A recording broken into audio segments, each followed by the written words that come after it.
시편 23편 1절로 6절 말씀입니다.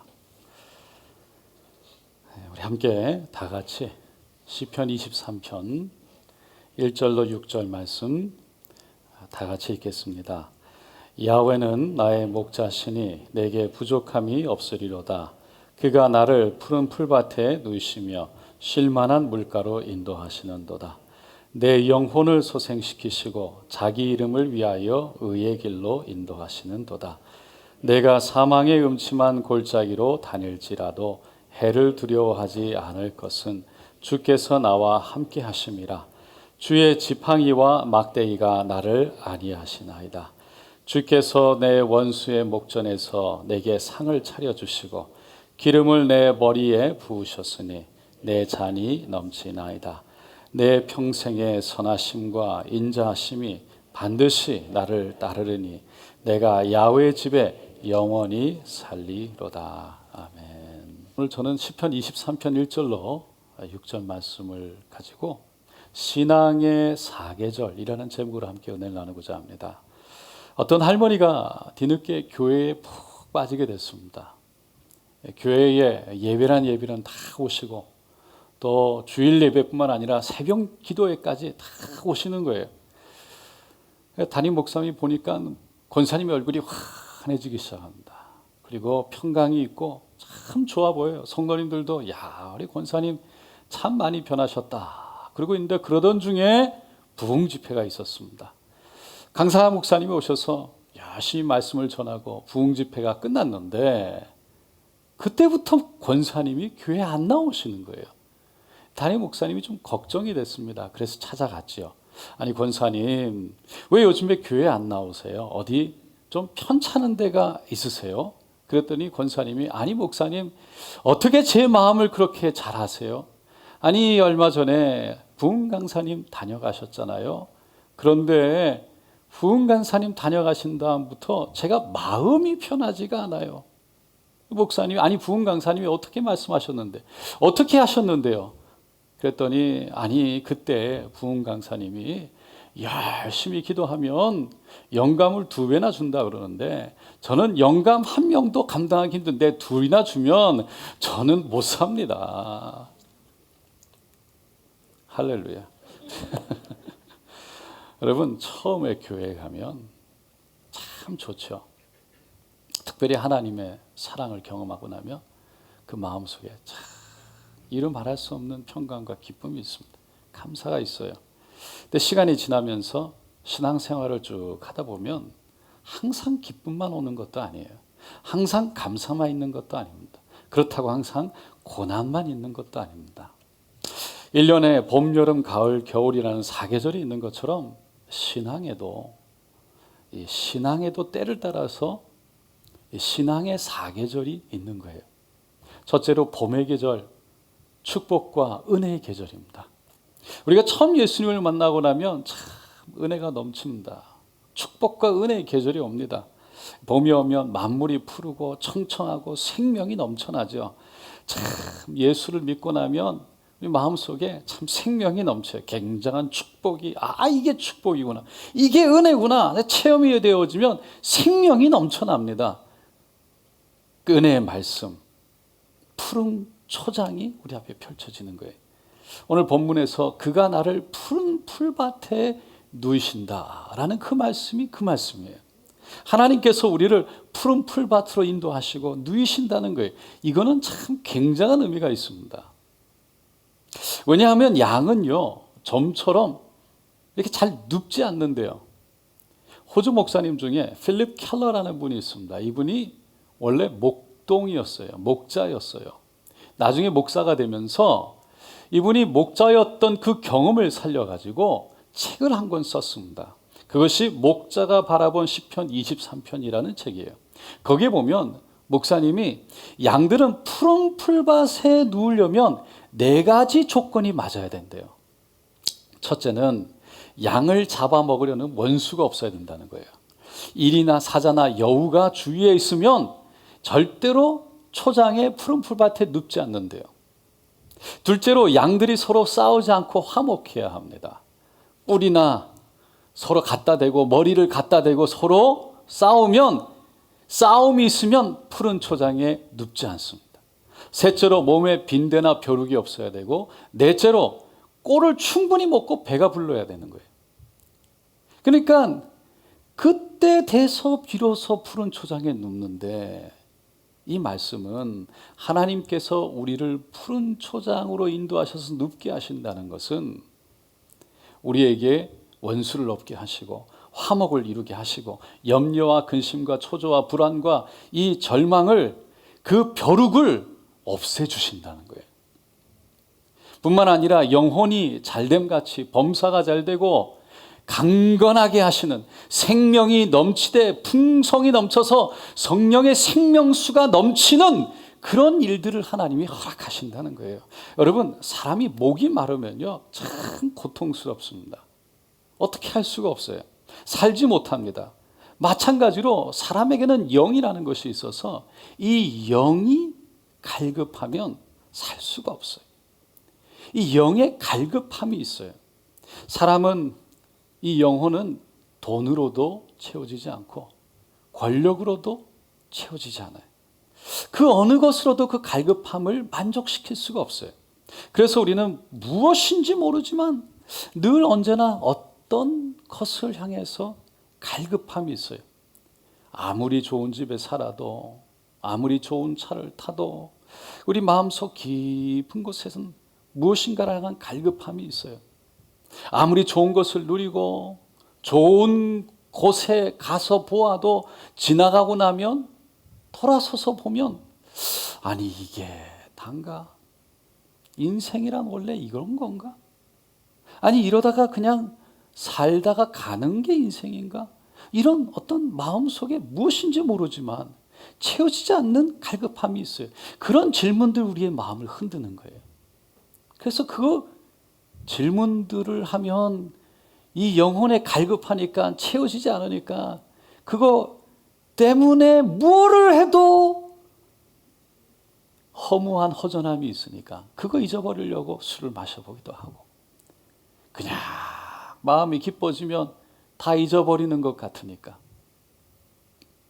마음속에 올라오는 인생에 대한 질문을 잊어버리려고 노력도 해보죠.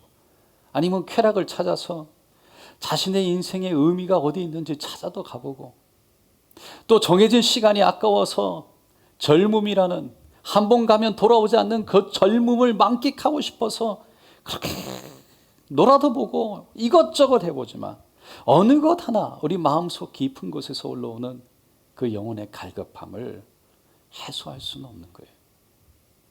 그 갈급함이 하나님을 찾는 마음이에요.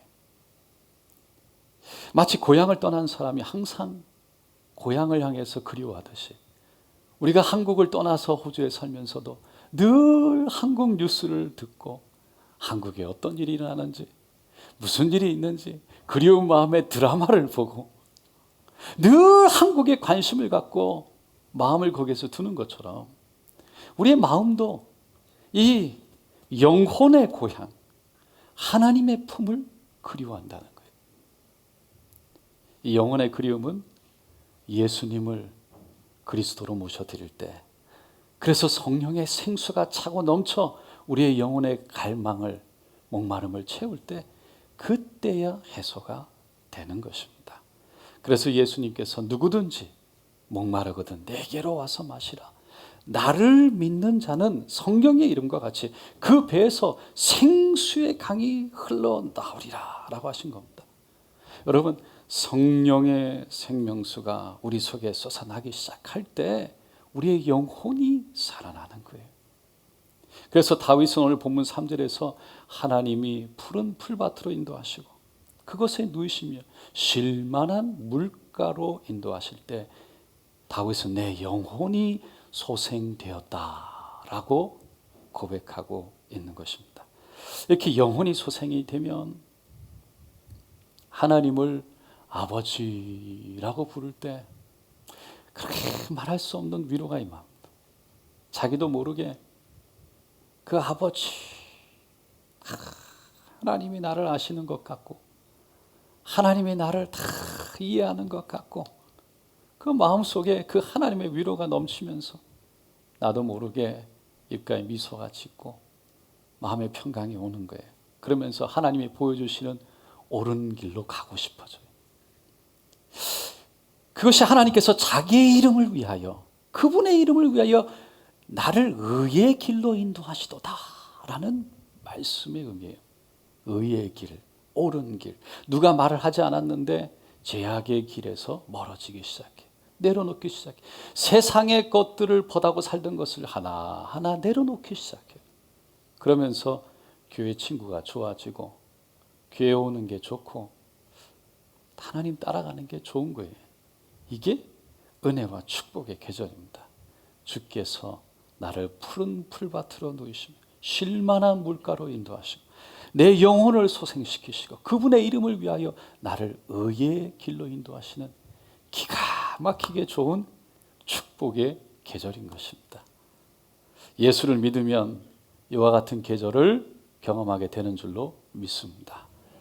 둘째로 여름의 계절, 시련의 계절입니다. 봄이 가면 여름이 오듯이 축복의 계절이 가면 시련의 계절이 옵니다. 처음에 예수를 믿으면 마음이 뜨거워지고 기쁘고 참 감사가 넘치고 너무 좋지요. 하지만 그 시절이 지나고 나면 하나님이 시련의 계절을 허락하세요. 왜냐하면 시련을 통해서만이 우리의 믿음이 점점 온전해지기 때문입니다. 여러분, 아기가 태어나면요 얼마나 이쁩니까? 보송하고 뽀얗고 그리고 통통하면서 눈이 초롱초롱한 아기를 보면 그냥 절로 미소가 나오고 그렇게 이쁘고 귀여울 수가 없는 거예요. 너무 귀여워요. 근데 그 아기가 귀엽기는 한데 그 아기가 귀엽다고 해서 자라지 않는다면 부모님에게는 계속 똥오줌을 못 가리고 계속 젖만 먹고 있고 아무리 이쁘다고 자라지 않는다면 부모님의 마음은 찢어질 거예요. 여러분, 아기가 태어나면 반드시 성장해야 됩니다. 머리도 커져야 되고 손도 크고 발도 커져야 돼요. 때가 되면 그리고는 학교를 가야 됩니다. 그러면 부모님은 그 아이에게 쓰고 읽고 외우는 법을 가르치죠. 아이가 아무리 힘들어하고 아무리 싫어하고 아무리 어려워해도 부모는 그 아이에게 올바로 성장할 수 있도록 스스로 배우고 느낄 수 있도록 쓰고 읽고 외우는 것을 계속해서 가르치는 거예요. 왜냐하면 부모는 그 아이가 올바로 잘 성장하는데 이것이 반드시 필요하다는 것을 알기 때문입니다. 그래서 부모는 아이가 아무리 싫어해도 힘들어해도 가르치는 거예요. 계속해서 이와 마찬가지로 하나님은 믿음을 가르치기 위해서 축복의 계절이 지나고 나면 시련의 고난의 계절을 허락하세요. 그러나 그때에 그 고난의 계절 속에서 우리가 살아가면서 기억해야 될 한 가지는 사망의 음침한 골짜기를 다니다 할지라도 우리 주님은 우리와 함께 하신다는 겁니다. 눈에 보이는 것 없고 어떻게 보면 귀에 들리지도 않고 그분이 하나님이 손에 잡히지 않는데 그분은 살아계셔서 우리와 변함없이 함께 하신다는 거예요. 이사야 43장 2절에 내가 물 가운데로 지날 때에 내가 너와 함께 할 것이라 강을 건널 때에 물이 너를 침몰하지 못할 것이며 내가 불 가운데로 지날 때에 타지도 아니할 것이요 불꽃이 너를 사르지도 못하리라. 우리를 지키시고 도우시는 분이 하나님이신 줄로 믿습니다. 우리가 이 말씀을 믿을 수 있는 것은 그분의 손에 막대기와 지팡이가 있기 때문이에요. 주님의 지팡이는 우리를 인도하시는 지팡이입니다. 그 사망의 음침한 골짜기, 발을 한 발자국만 잘못 디뎌도 수십 리 길로 떨어지는 낭떠러지 길 그 골짜기를 걸어가는데 깜깜해요. 아무것도 보이지 않아요. 두렵죠.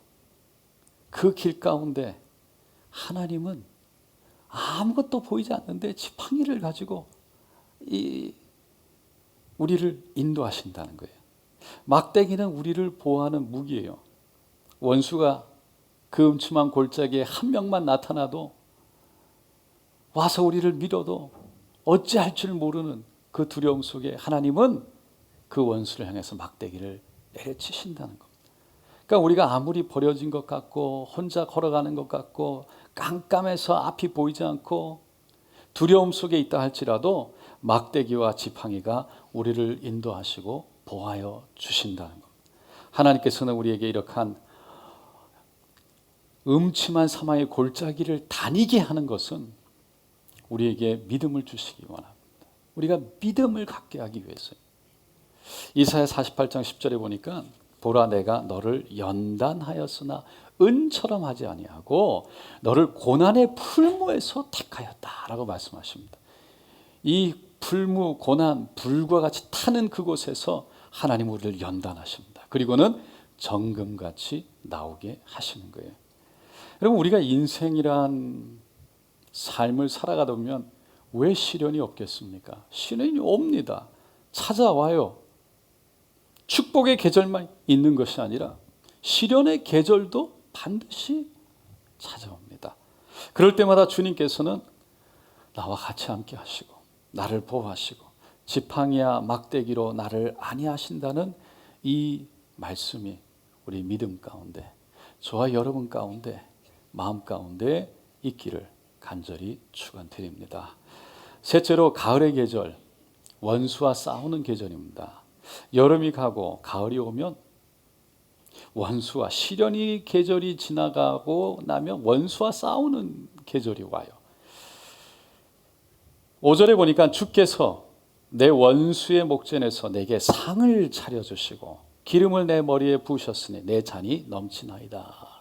시련의 계절이 다 지나간 것 같은데 한숨 돌리고 나면 원수가 나타나는 거예요. 대적하는 원수들이 공격해오죠. 그럼 답답합니다.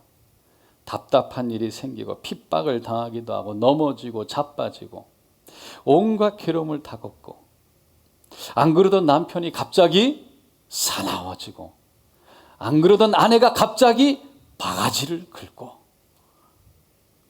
자식이 부모를 대항하고 대적하고 친했던 형제들의 우애가 끊어지고 원수가 되고 그렇게 믿었던 친구가 돌아서고 함께했던 동업자가 배신을 하는 그런 정말 말 못할 아니 세상에 어떻게 이럴 수가 있는가 답답해서 의지할 데 없는 그럴 때가 오는 거예요. 말도 안 되는 비난이 쏟아지고 공격을 받고 얻어맞고 발길에 채여서 피투성이가 되는 그럴 때마다 하나님 어떻게 나를 이렇게 처참하게 버려두십니까? 신음소리가 절로 나온 이게 그때가 바로 원수와 싸우는 계절입니다. 그러면 하나님은 왜 원수와 우리를 싸우게 하실까요? 그것은 원수를 통해서 우리에게 축복의 상을 차려주시기 위해서입니다. 누구든지 큰 축복의 상을 받으려면 반드시 원수의 진을 뚫고 지나가야 돼요. 그래야 축복의 상을 받습니다. 왜냐하면 원수는 우리가 그것만 이기고 지나가면 하나님이 예배해 놓으신 축복의 상이 있다는 것을 알기 때문에 어떤 수를 써서라도 막는 거예요. 포기하게 만드는 거예요. 사랑하는 성도 여러분, 이 시절이 오면 참혹할 정도로 괴롭기도 하고 힘이 듭니다. 외롭고 지쳐서 하늘을 쳐다볼 수도 없고 하지만 하나님은 그런 광야의 시간을 지나서 믿음으로 요단강을 건너 여리고성을 무너뜨리고 아이성을 정복하고 그래서 약속의 땅 가나안 땅에 들어가기를 원하시는 것입니다. 이런 시기가 올 때 낙심하지 말고 끝까지 주님을 붙들고 이겨내는 저와 여러분 되시기를 거듭 축원드립니다. 네 번째가 천국을 향한 계절입니다. 6절에 내 평생에 선하심과 인자하심이 반드시 나를 따르느니 내가 야훼의 집에 영원히 살리로다. 이는 마지막으로 인생의 발자국을 돌아보면서 참 하나님의 축복, 하나님의 은혜 다 그것들이 참 하나님의 도우셨구나 감격하면서 정말 천국을 향해서 나가는 계절이지요. 우리 나이가 점점 들어서 쭉 돌아보면 참 어릴 때부터 청년이 되고 또 장년이 되고 중년이 되고 노년의 시간들 사이사이에 하나님이 어떻게 인도하셨는지 쭉 보면서 그 모든 것을 합력하여 선을 이루셨던 그 하나님의 손자국을 그 만지심을 보게 되는 거예요. 여러분, 요셉이 17살 때 17살 때 형들에게 팔려 애굽으로 가야 했습니다. 형들에게 먹을 것을 싸가지고 갔는데 구덩이를 파서 가둬놓고 결국에는 온갖 손가락질과 비난을 당하고 아버지 품에 돌아갈 수 없도록 종으로 그 미디안 상인들에게 팔아서 애굽으로 끌려갔어요. 사랑하는 형들에게. 그 배신, 그 버려짐, 그 상처는, 그 고통은 말로 할 수 없는 것이죠. 그런데 애굽에 도착했을 때 그보다 더 큰 고통이 기다리고 있었어요. 10년이라는 세월 동안 언어와 말이 통하지 않는 또 다른 곳에서 이제는 사람으로 대접받는 것이 아니라 종으로, 짐승과 같은 모습으로 대접을 받고 종으로 살아야 했어요. 여러분, 꿈에서 보았던 해와 달이 절을 하고 11별이 절을 하는 그것과는 너무나 거리가 먼, 하나님이 보여주셨던 약속의 꿈들과 너무나 거리가 먼 그런 일들이 일어나는 거예요. 결국 10년 뒤에 가정총무가 돼서 살만한데 보디발의 아내 때문에 억울하게 누명을 씌워가지고 받아가지고 감옥에 던져지잖아요.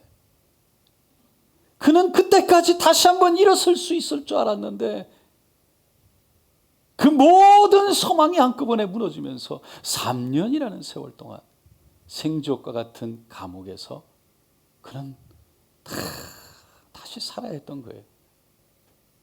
그런 고난이라는 터널을 지나서야 요셉은 애굽의 국무총리가 되었던 것입니다. 그 감옥에 들어가서야 왕장관, 술장관을 만나고 꿈을 해석을 하고 그것을 통해서 결국은 애굽의 바로왕을 만나고 그리고 그것을 통해서 국무총리가 되었다는 거예요. 그것이 하나님이 인도하시는 축복의 통로였다는 겁니다. 요셉이 종으로 팔려가서 감옥살이 할 때 말할 수 없는 고난과 고통이 있었고 역경의 시간이었지만 하나님은 그것마저도 합력하여 선으로 바꾸셨다는 것입니다. 여러분, 우리가 인생을 살다 보면 왜 여러 가지 일들을 경험하지 않겠습니까? 생각하지 못했던, 상상조차 하지 못했던, 나한테는 절대로 저런 일이 일어나지 않을 것이라는 그런 일들이 왜 불쑥불쑥 안 일어나겠습니까? 어쩔 때는 우리의 인생에 기쁨과 감사를 만끽하고 누리기도 하지만 어쩔 때는 상상하지 못했던 일들을 경험하면서 우리는 기도합니다. 하나님, 그것만은 안 됩니다. 하나님, 이것만은 안 됩니다. 하나님, 이렇게 해주세요. 하나님, 저렇게 해주세요. 물론 그렇게 기도하는 것이 맞습니다. 그렇게 기도하는 것이 옳습니다. 그런데 우리가 해야 할 일을 열심히 하면서 그 일을 최선을 다하면서 그 과정 속에서 우리가 기도하면서 우리 마음속에 그 과정은 하나님께 맡길 수 있는데 그 과정 속에서 어려움의 그 통로 속에 하나님이 인도하신다는 것을 믿고 의지할 수 있는데 그 마지막에 일어나는 결과에 대해서는 하나님 안 돼요. 이 결과만큼은 내가 원하는 대로 돼야 돼요. 이 결과만큼은 하나님, 내가 지금 어떠한 고통 가운데 어떠한 어려움 가운데 지나간다 할지라도 다 참을 수 있어요. 하나님의 뜻이라고 믿을 수 있어요. 그러나 마지막의 결과만큼은 내 뜻대로 돼야 됩니다 라고 기도하죠. 근데 하나님은 과정은 우리가 책임을 지고 결과를 맡기라고 말씀하십니다. 그 결과마저도 하나님께 맡기라는 거예요. 그러면 하나님이 책임지신대요. 그 결과마저도 하나님의 손에 올려드리래요. 그것이 하나님을 끝까지 신뢰하는 것이래요. 결과가 내가 원하는 대로 되지 않는다 할지라도 하나님을 신뢰함으로 그분의 손에 올려드리는 것이 진정한 믿음이라는 겁니다. 왜냐하면 그 결과마저도 하나님은 합력하여 선을 이루시기 때문입니다. 여러분, 우리가 생각하는 끝은 하나님이 생각하는 끝과는 다릅니다. 우리가 생각하는 것은 이게 끝인 것 같은데, 그래서 하나님이 이때 이 시간에 내가 원하는 대로 역사해 주셔야 되는데, 하나님은 그거 아니고 그 다음 그 이상 하나님이 생각하는 끝을 따로 갖고 계세요. 그리고 그 모든 과정 속에서 하나님은 지금 내가 생각하는 끝과 같은 그 결과를 만지시고 붙드셔서 합력할 선을 이루어 하나님의 뜻을 이루어 내신다는 것입니다. 그것을 믿는 것이 믿음입니다. 하나님은 선하십니다. 여러분은 지금 어떤 신앙의 계절을 지나고 계십니까? 봄, 여름, 가을, 겨울, 은혜와 축복의 계절, 시련의 계절, 원수와 싸우는 계절, 그리고는 천국을 향해 천국을 바라보며 가는 계절. 어느 계절에 있든지 지금 지나가고 있는 고난과 역경과 아픔들이 다 합력하여 선을 이뤄 반드시 하나님께서 축복의 통로로 사용하실 줄로 믿습니다. 우리가 좋아하는 오늘 본문 말씀 시편 23편 1절로 6절 우리 함께 다 같이 읽어보겠습니다. 야훼는 나의 목자시니 내게 부족함이 없으리로다. 그가 나를 푸른 풀밭에 누이시며 쉴만한 물가로 인도하시는도다. 내 영혼을 소생시키시고 자기 이름을 위하여 의의 길로 인도하시는도다. 내가 사망의 음침한 골짜기로 다닐지라도 해를 두려워하지 않을 것은 주께서 나와 함께 하심이라. 주의 지팡이와 막대기가 나를 안위하시나이다. 주께서 내 원수의 목전에서 내게 상을 차려 주시고 기름을 내 머리에 부으셨으니 내 잔이 넘치나이다. 내 평생의 선하심과 인자하심이 반드시 나를 따르려니 내가 야훼 집에 영원히 살리로다. 우리 하나님의 선하심과 인자하심이 반드시 우리의 삶 속에 함께 하신다는 믿음을 끝까지 붙드는 저 여러분 되시기를 예수님의 이름으로 축원드립니다.